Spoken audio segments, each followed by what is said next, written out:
Hamjambo tena. Bwana Yesu asifiwe. Asalamu alaikum. Hebu mnisalimie hivyo.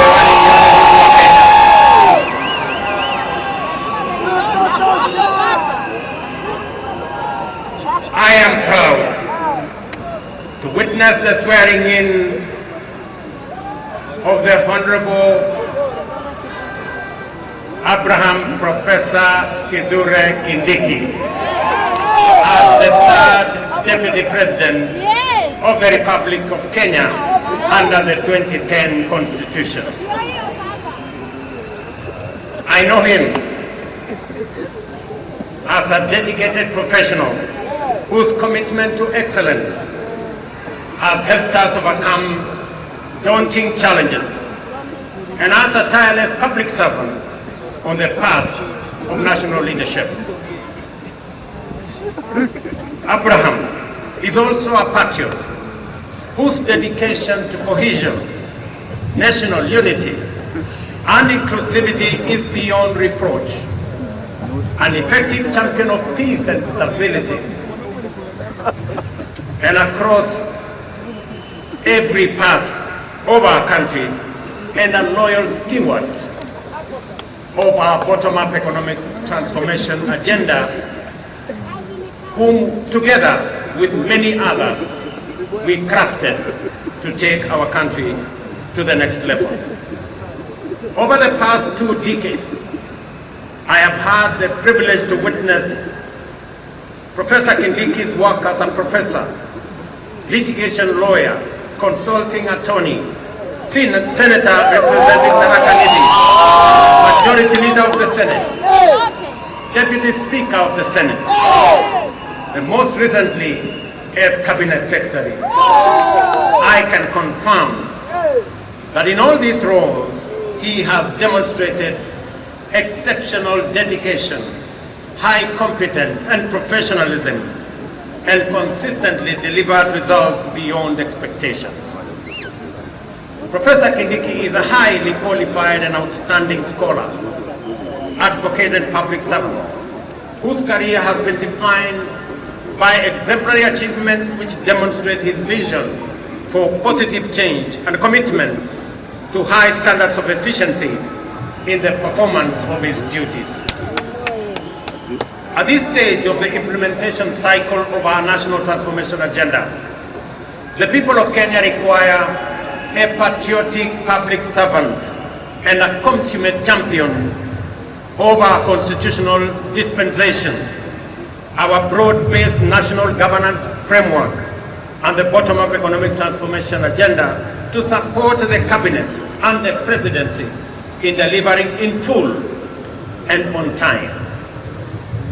This moment calls for an individual who takes pride in a job well done, and is humble enough to be a loyal servant of the people, and who is selfless enough to reach out and mobilize the entirety of government towards delivering for Kenya.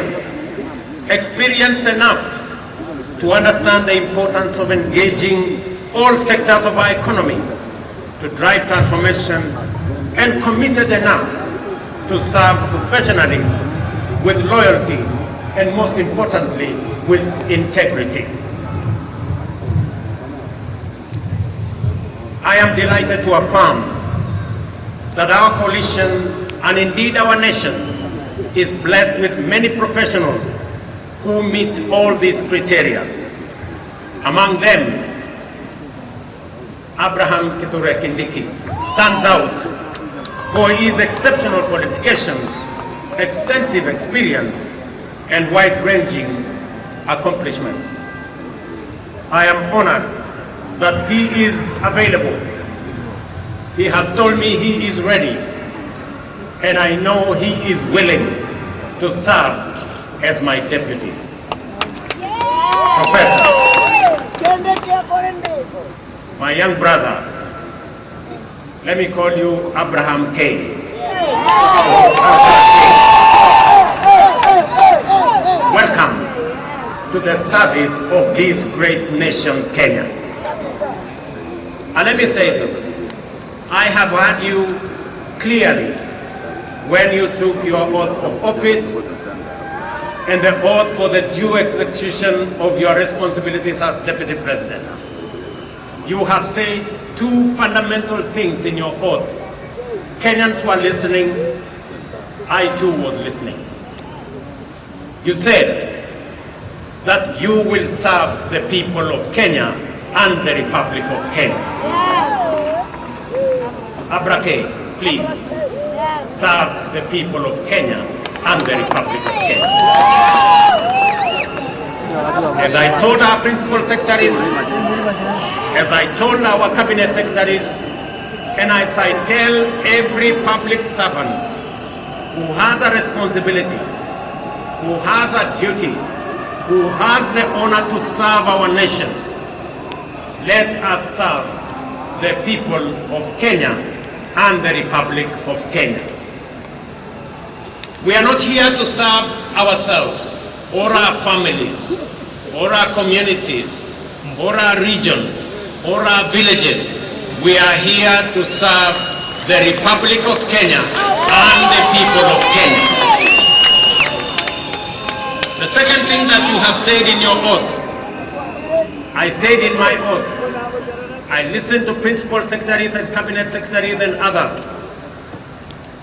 You have said you will serve without fear, without favor, without affection, and without ill will.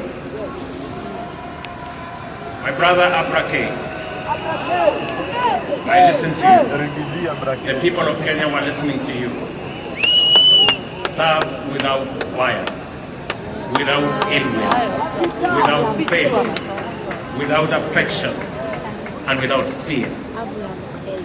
So that together, the people of Kenya can know that their public servants, all of us, elected, appointed in different categories, shall know that we have one nation, one country, one people, and we are called upon by the Constitution of Kenya to serve them without bias, without fear, without favor.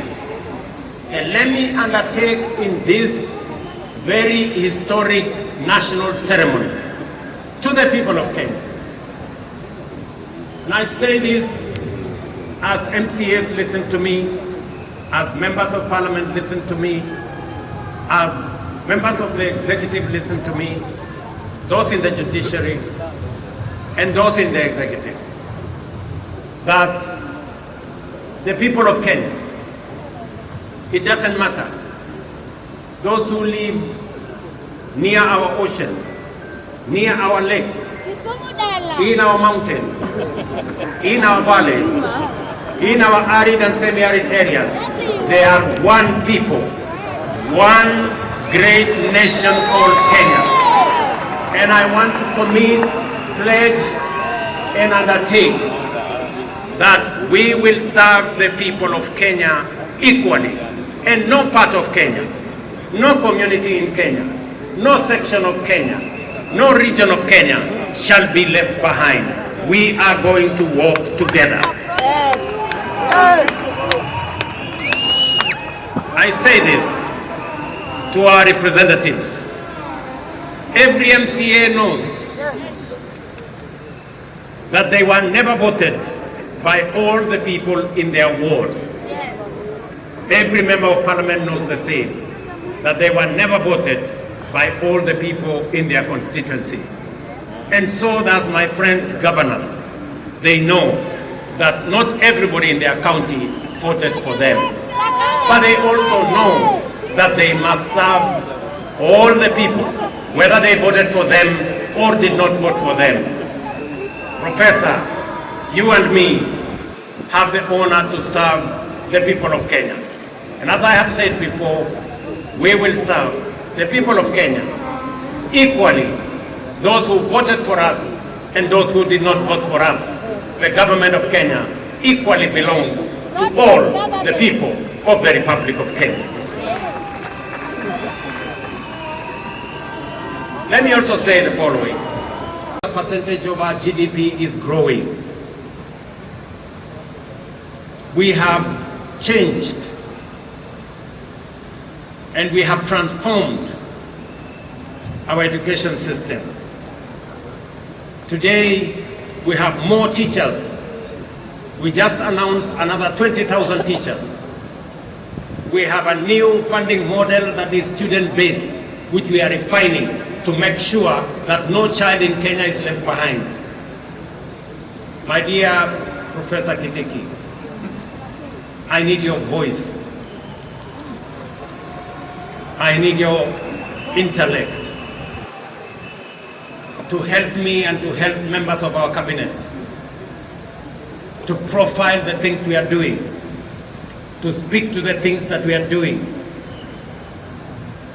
I have almost become a lonely voice in the executive, especially in the presidency, speaking about our projects, speaking about our programs, elaborating on what we are doing. You are eloquent, my brother. You are intelligent, my brother. I am confident that you will do that which I have missed for the last 2 years.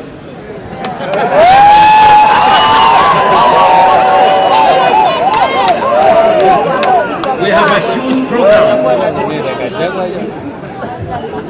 on university funding and higher education funding.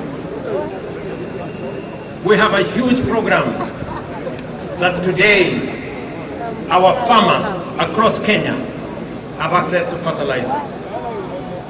We have a huge program on expanding our irrigation. We have a big program on what we are doing.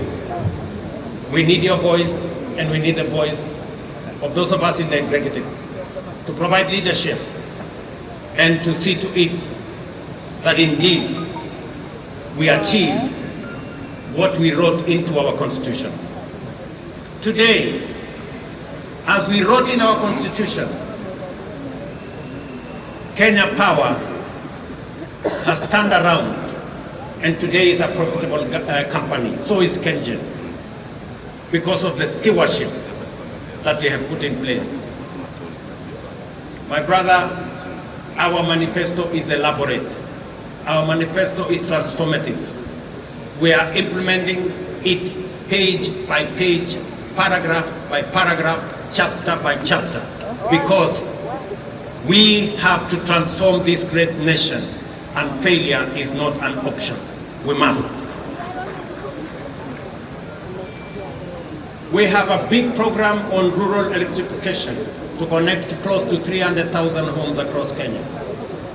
I need your support to the Ministry of Energy, who are doing a wonderful job in that exercise. We have a big program on markets across Kenya. We have a big program on housing across Kenya. Today, we have 160,000 people working in a housing program. By December, actually next month, we will begin to hand over the first